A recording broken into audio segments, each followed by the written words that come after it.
Mashinamiz qotib qolgan. Buni qanday to'g'rilashni hozir video davomida ko'rsatib o'taman. Keling yaqinroqqa. Mashinamiz mana qotib yotibdi. O'sha paytda bu joylarni mana ochib ko'rsangiz, mana mana bu narsasiga tegib turgan bular. Mashina orqaga sekin yotqizamiz. Mana kamerani ko'rsating mana. Mana bu yerda bolt bor mana. Mana shu bolt bor.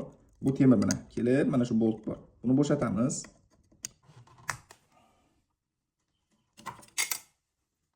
Mana endi buni bu yoqqa otib mana olamiz bu narsani mana.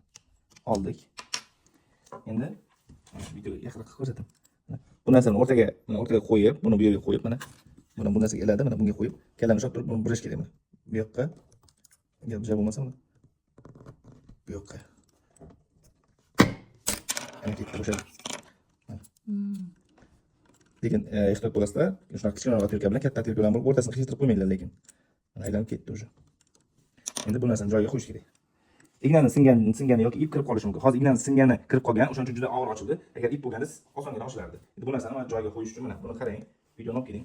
Mana bu narsa bor mana o'rtasida ariqchasi bor. Mana shu narsa mana shunaqa qilib tushishi kerak. Mana shu bu narsani tepaga qo'yib, buni shu joyiga qo'ygan vaqtida mana bu quloqchasi bir-biriga orasiga borib kirish kerak. Mana kirdi. Endi bu boltchasini qatamiz.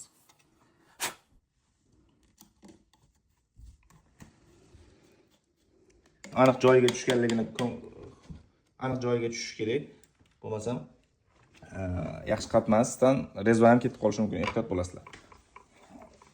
Mashinamiz aylandi. Bo'ldi, ish hal.